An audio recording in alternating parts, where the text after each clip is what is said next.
This is Miguel Falcão at miguelbase.com. You are listening to the Yes Music Podcast. It's fantastic to be able to speak to Rob Brimson today, and Mark is with me as well. Rob is responsible for some of the most well-known record sleeve photography. So, welcome, Rob. Hi, guys. Thank you very much for having me. It's good to speak to you. Great. So we know you have created some amazing and important images for album covers, but you also worked in other areas as well. How would you describe your style? Good question. I kind of have to roll back a bit and say how I got into the business. And the business was by and large on the back of the album covers of Hypnosis. I'm in my 70s now, so I've been around a long time. But when I was a late teen, they were producing fantastic record covers. I'm a gummer, it was one that changed my life. I decided to become a photographer, having seen that and one or two other exhibitions. And I kind of always wanted to take that narrative style, which by coincidence I ended up working with Hypnosis. Pure fluke. Storm came to lecture at college, gave a 1 hour lecture, upset 2/3 of the room and left. But he and I kind of had a bit of a rapport, and I managed to get some work released to go down and spend a week. And so really, I kind of piggybacked on their love of filmic images that suggest something was going on before and something was going on after the image was taken. So that, once I stopped doing album covers, and I didn't do a huge number. I worked with Hypnosis and was at the studio for a number of years, but I always had my own clients, and I migrated towards advertising, following the money. In fact, because record sleeves at the time were really badly paid. But I carried that narrative style, and particularly black and white collage, hand colouring, anything that had slightly surreal feel to it. And I managed to somehow eke out a living for 40 odd years in advertising and design photography, doing similar sort of images to the Hypnosis genre. Yeah. So, as you say, you were based at Hypnosis's studio, I think 75 to 79, you told me. How did their business work? Were Poe and Storm always approached to create artwork, or did they reach out? And did the artists come into the studio? Well, they kind of got into the business by default because they knew the Floyd. They knew Roger Waters particularly. Storm, who sadly is no longer with us, is one of the most extraordinary people I have ever met. Tantamount to being a genius, very, very gregarious, very loquacious, very talkative, very persuasive, and with a love of filmmaking. So they did one or two early shoots, which if you look at some of their books, which are quite frank about how poor some of their early attempts were, they did stumble, fortunately, into the arms of the Pink Floyd's nascent career. And their sort of style of photography was so unique that bands found them. I never, in my entire time with them, knew of them pursuing a band to sell themselves. If the phone didn't ring and someone said, "Hey, we'd like to talk about an album cover," they wouldn't chase it. I had lunch with Storm once. He said the only person he would leave lunch for would be Bob Dylan, and that's his attitude. It's a degree of arrogance, but it was built on self-awareness. And so and quite often they would work together with the band to create an image. I was interviewed by someone else yesterday, actually, and I was trying to describe the difference between advertising and music album covers. Yeah. In advertising, you have a product, and the client wants the product centre stage. The product is king. Used to be with music covers where you'd have a picture of the stars and bright graphics. It's a Rosemary Clooney album. It's Rosemary Clooney because she's on the cover. And Hypnosis, they put a cow on the cover with no other information. The purpose of that really was, as I understand it, to make an association between that image, the abstract image, and the integrity, the intent of the band. And I think this is what they did, which was so revolutionary. Because if you wanted a Shadows Cliff Richard record, going back to my youth, you'd go into a store, you'd say, I want a Cliff Richard record, you'd walk out with it. It wasn't sold to you. But if you went into HMV, Tower Records, Virgin, and flipped through the covers looking for your Shadows, whatever cover, and you happened to be assaulted or arrested by these really fascinating abstract images, the temptation is to pick them up, have a look, what's that about? And that's really what their unique selling point was. It was it's a sweet association between the bands that understood that, and not all bands did, and Storm and Poe's thought process. But yeah, the bands did come to the studio. They came along to look at visuals. They came along to be photographed, maybe. Some dropped in socially, but a lot of it was done, I guess, through meeting at other places like the management offices where Poe would go and present, or Storm would go and present half a dozen visuals they thought would appeal. Yeah. That's kind of like the process, how it worked. Yeah. So when you were working for Hipgnosis, what were your working briefs like, your instructions? Yeah, they were... with Storm, once you'd sold the image to the band, there was no going back. You couldn't alter anything. It was I did one cover. No, I did a poster once where I slightly modified the layout, and he kind of went mad at me about it because that wasn't what he wanted to see. I said, I left that space clear for text. It was a poster for a theatre group, Lumiere and Son. And I said I thought it would look good if it was slightly less cluttered, really. And his retort was, "You're not paid to fucking think," and which I have to say wounded. But he was right.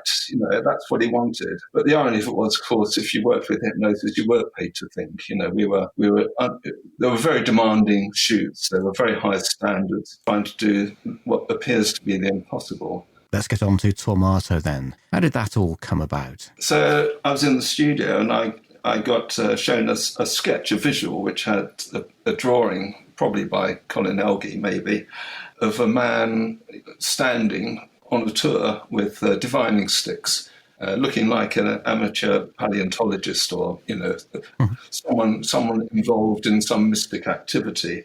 But no one knew what Yes Tour looked like. Right. Storm said to me, "You can do this one," because, frankly, they didn't want to drive for a day, stay in a hotel overnight, wander around the moor, likely in the rain, then drive back again, just to take a black and white photograph of a rock. So they asked me to do it, which I was glad to do. We went to Stanford, bought a map, Ordnance Survey map, saw where the tour was, and I drove down there in the car, stayed overnight in Oakhampton, got on the moor quite early, drove across the moor to get towards the tour, which I shouldn't have done, but I had a lot of gear to carry, Hasselblads and tripods, and managed to go down a hole and pranged my car. I managed to reverse it out, but it did a bit of damage to the steering. Anyway, I got the shot, which I shot in black and white, and I placed it more or less as the sketch, but of course they gave me a sketch where they hadn't really seen the tour, so that was fairly vague. So I had a degree of freedom there, using filters and everything else to change the sky and all the tricks to try and make it look slightly surreal. Yeah. Got back to the studio, showed it to the guys, the contact sheets next day, and said to Poe, I had a problem with my car, trying to get the shot. I managed to damage the, my Saab. And I was wondering whether or not we could put it on the bill. And with Poe, you get a sharp intake of breath, and he laughs. If he laughs, you're not going to get anything. And, he explained to me the economics of record sleeves, which is basically it's a charity that we will work for nothing. And I'd forgotten this, actually. This all came up because of you guys. You've got a lot to answer for. Because I listened to your Colin Elgie podcast. Yes. I've not seen Colin for 50 years or so. At one point we shared a flat in Clapham, so we were close. But we kind of went our own way, like everyone seems to have done with Hipgnosis. And I heard on your podcast that he said that I was the man in the suit on the cover. And I thought, was I? So I pinged off an email to Poe. Yeah. Someone else whom I've only seen briefly once in the last 40, 50 years. And he confirmed it was me. But he said, but I went down and shot the tour. Right. And I said, what? And he said, yeah, I spent 2 days in the bloody rain. So I said, well, don't you remember a conversation about my car where you refused to pay for the repair? And he said, oh, yeah. So what he'd done, and this is a problem with memory, what he'd done was confuse it with an Al Stewart shoot he did in about the same time. Yeah. And this certainly happens to me all the time. You know, I'm fairly confident about something, and over a period of time, I reaffirm that memory. But I knew damn well that I'd been down there because I was still bloody angry about not being paid. Anyway, he apologised for not paying for it. Yeah. He apologised for not paying me to model because I never got a bloody penny for modelling. But yeah, it was me. And I think when they did it, I didn't realise it was for this cover because quite often if you're in the studio, you get asked to stand in for a visual or something, a visual reference. Right. I never understood the meaning of the divining rods, but that's very much. Okay, well, what did you think of the Tormato cover when it was finished? I thought, I don't know. I think it's one of those. It seems to be a slightly unsatisfactory album on lots of levels. When I've been reading up on what the fans, what you guys think about various albums, and this one I think comes mid-table, isn't it? It's a bit like I don't know. It's a bit like Crystal Palace. It's kind of it's never there or thereabouts. But I did listen to it, and I thought the bits of it were really, really interesting. As always with Yes, there's always something fantastic to listen to. Yeah. But I do think that the Tormato is wasted. I think it's a clever pun. I don't remember when the cover was first designed that it was going to be a Tormato. I think it was Yes Tour. But and this is again where memories are being clouded. I hear there are two stories about why the Tormato was thrown at the cover. Yeah. Have you heard that there are two, just out of interest? Yeah, well, I mean, in fact, there are lots of myths and legends about how it became Tormato, because it certainly wasn't going to be called that in the first place. And certainly when I've had an email conversation with Poe, he definitely thinks that he or one of the studio staff threw the Tormato, they rephotographed it and took it back to the band, but others, including Rick Wakeman, but then again, he's always a joker, isn't he? Think that it was him, him himself, Rick, who threw the Tormato, but I don't think that's true at all. No, that's what I've heard, and I wasn't aware of that at the time, but I like the shot without Tormato. I don't mind it with it on, but it seems, in a way, it's surprising for Yes to have an image like that. Their images are really sophisticated normally. So one of my favorite inner sleeves of all the Yes albums is the triple gatefold for Going for the One. You went to Montreux, where the band were recording in 1977 with Poe, and spent a week with them taking the photographs for the inner sleeve. Going for the One took 7 months to record. When did you go, and what was Mountain Studios like? Okay. Well, at the time I had, very long hair, hippie. I had very little money, dressed badly. And but I flew out to join Poe, he'd already been somewhere else in America and was dropping into Montreux to see the guys take the photographs from somewhere else. So I was given a ticket. It turned out to be a first-class ticket. And I got in there, and I'd never been first class before. I sat down, and someone complained, and they came and checked my ticket because they thought I should be in steerage. But they couldn't sling me out. Anyway, so I sat there and basked in it, and I thought, this is just amazing. Got picked up by one of the studio technicians. I think it was perhaps, it might have been Steve Howe's guitar technician. Anyway, he picked me up from the airport and drove me back. It was quite a long drive, and we chatted about the process that the band were going through. And they put me into a 5-star hotel. I mean, this is just extraordinary to me. So, as was Poe, he was in a separate room. The first meal we were given, Poe said, just order some lunch from room service. And he said, I recommend the bouillabaisse, which I had to look up in a dictionary. But it was kind of fish soup, which was delicious. And that kind of set the tone for how the band had been living for, as you say, 7 months out there. Steve, I believe, had a chalet he was renting for skiing purposes. John was in the hotel. He had a suite which converted to a Bedouin tent with all manner of hangings, drapings. And the others, I assume they're in hotels too. I think Rick might have been off somewhere doing what Rick does, which probably is best with a veil drawn over that. And so we kind of didn't really meet them collectively until we had a meal where everyone came together, and Poe had presented some updates or, some reworkings of the album cover, which they already agreed to, which was that wonderful landscape of, contemporary architecture tilting with a naked body in front. So it was kind of a slightly nervy meal, I think, for Poe, just to get it over the line. And at one point, John Anson turned around to me and he said to me, "And what do you think?" I thought, my God, this is like, God asking me what I think about the Old Testament. It was just, I was just so, and I thought, this is the measure of the man, He recognised that to some extent I was an outsider. I was with Poe, but I wasn't of Hypnosis and a likely buyer of a Yes album. And it was great, so I managed to respond in a positive way because I thought it was a fabulous cover.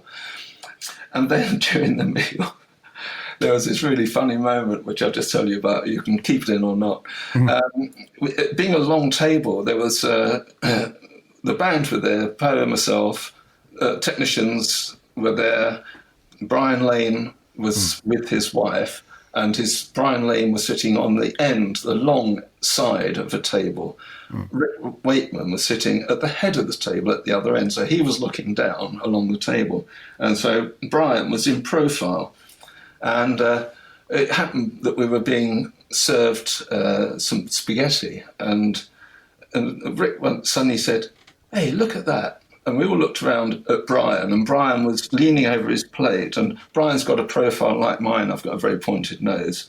And he was sucking in a length of spaghetti, and Rick said, "Look at that, Concord refueling." Nice. And anyway, his credit, Brian held it, for a moment so we could have another look, and it was just it was all those moments, Rick Wakeman is one of the funniest people I ever met. Yeah. Our job was to photograph them individually, and so we got some time with each of them, an hour or two throughout that week. And he was just so entertaining. He stood at he had a little keyboard, and Poe and he were just swapping stories about life on the road. Poe, by and large, becomes, if there's 4 in the band, he becomes the 5th member on tour. He should have been in a band in a way. So he's got lots of stories about bad behaviour, and he and Rick were swapping them. And the great thing about Rick was that as he told a story, he was embellishing it by playing the keyboard. Right. And you know how the silent movie pianists or organists would improvise their music according to what was going on the screen. Yeah. He was doing that. And he was doing it completely without thinking. Anything vaguely nautical, got a bit of Captain Pugwash or something. Hey. It was just...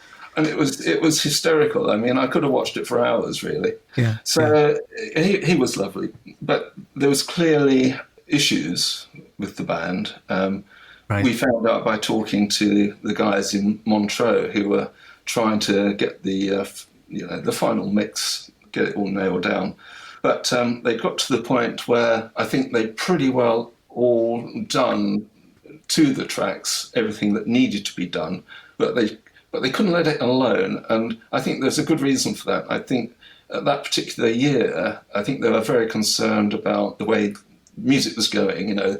Bands like Yes were kind of being treated with a degree of disdain.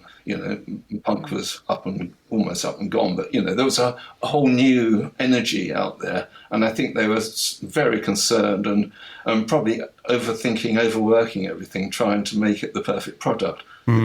Consequence of which was that they'd, John Anderson would come into the studio and when his throat felt appropriate and really work at a phrase or two and go away. And then sometime later, Rick would come in and, want to embellish a piano or a organ keyboard part, and he would do a bit of twiddling. And the poor engineers, mixers, had to kind of keep trying to blend this in. And there was a tentativeness about the whole process that I felt for the band. I really did, because they were clearly putting everything they could into it, but they were no longer really, I thought, functioning as a band.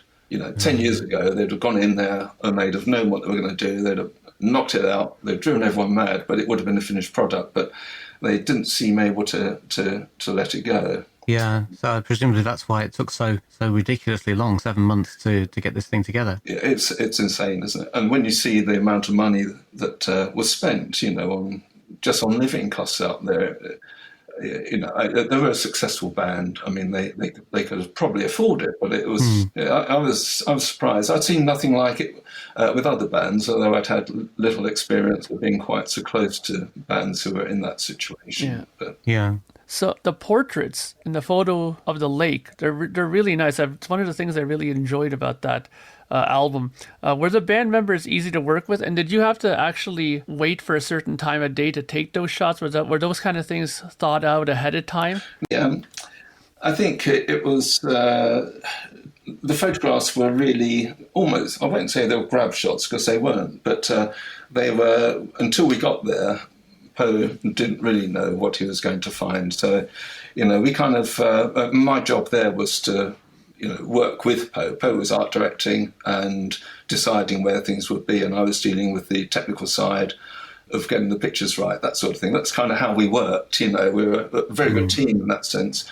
So he picked out locations, and then we had to wait for the band to become available to take them to the locations. So there was no planning in advance.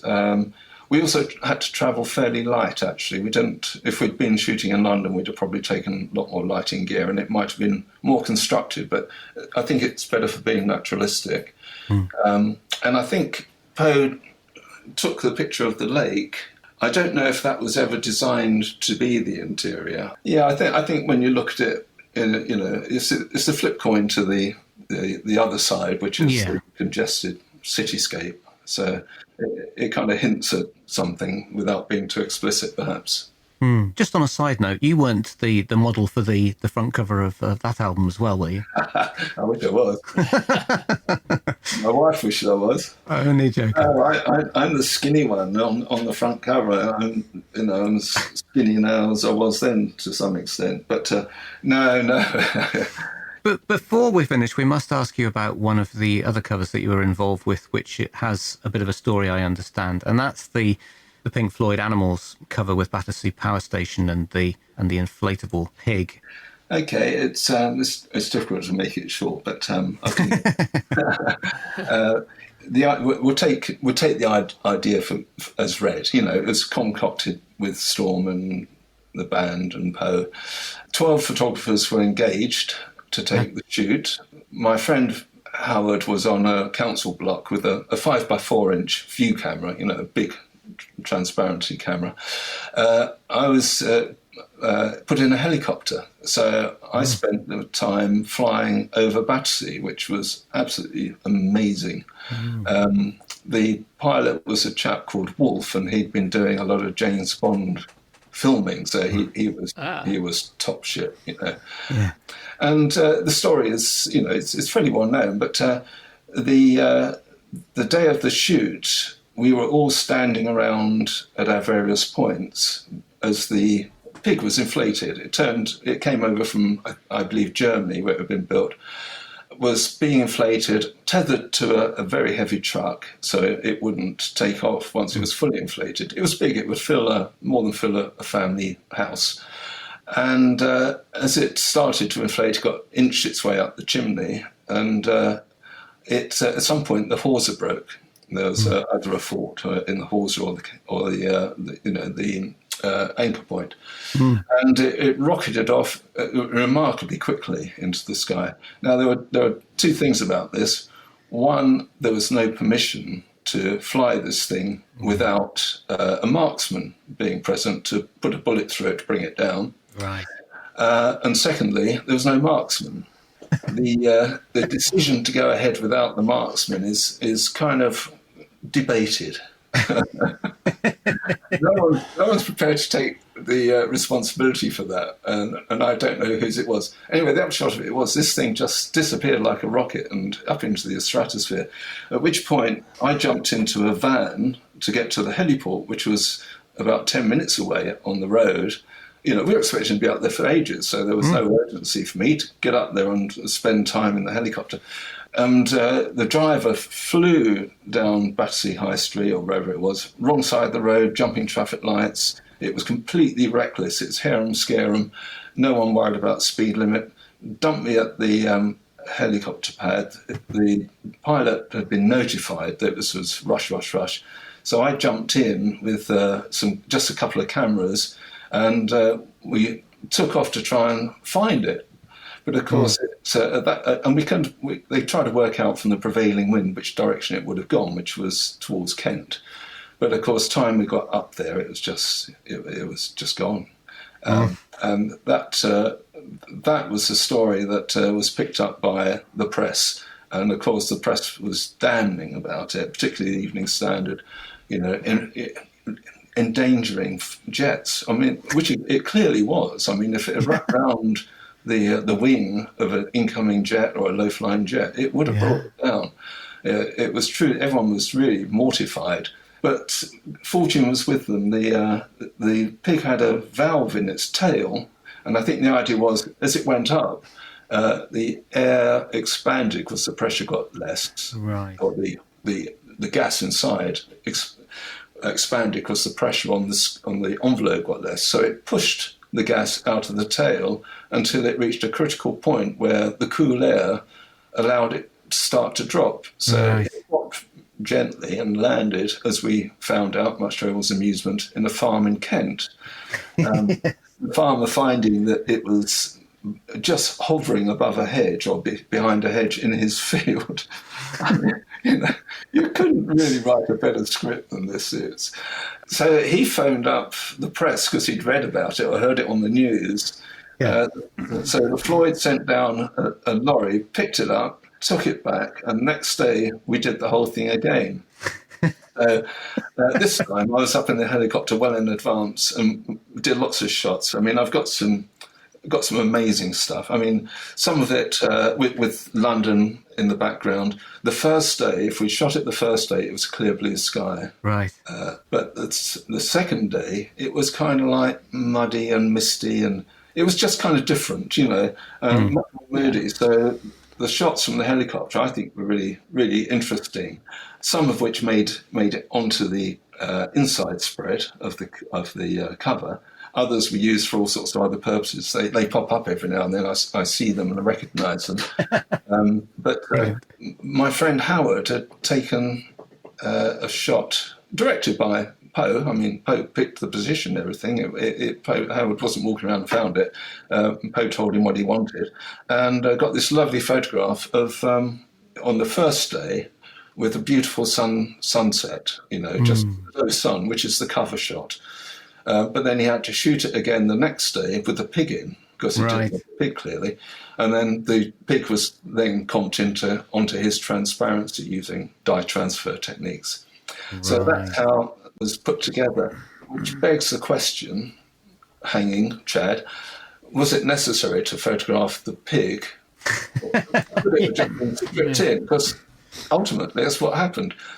And of course, the answer to that is, of course it bloody should have been. It was the whole point about hypnosis, and the thing I loved about them was that you never fudged it. If you could do it for real, you do it for real.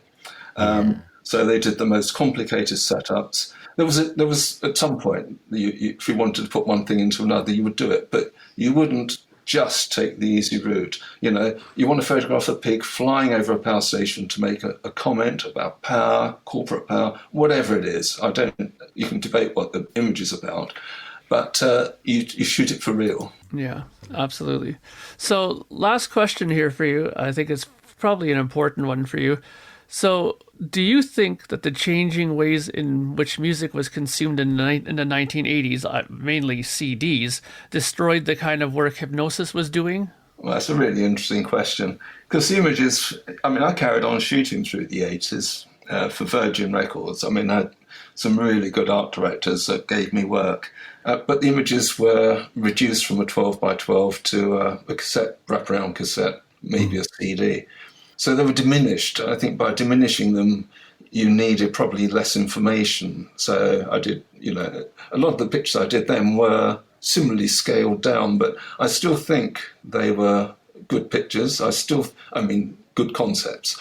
And I think there was still an appreciation of them, but it wasn't the same as getting out an album cover and, as back in the day, we might skin up a joint on an album cover. It's part of the experience, You couldn't do that on a CD, and you couldn't do it on a cassette. And also, you wouldn't open up a cassette and look at it in the same way. I knew Hypnosis did Ummagumma because I read every word on the cover, and I saw designed by Hypnosis. Yeah. What's Hypnosis? So that bit has been lost. But hallelujah, we now have vinyl coming back. And these albums are being reissued, and they need a picture on them.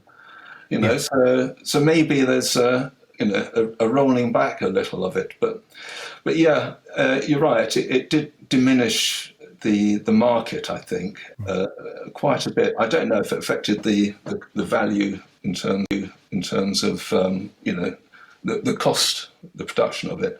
But Storm never stopped working. Even when Storm and Poe finished Hypnosis, Storm, if you look at his website, he went on to do amazing work, grand scale, and it was being used. It may have been used for ancillary advertising, posters, as well as the product, if it was a CD or then or a cassette. Yeah. But it did take a bit of a hit, but it didn't kill it completely. No.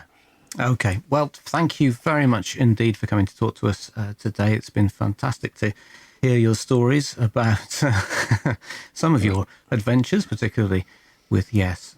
So thank you very much. Well, thank you, guys. It's been a pleasure.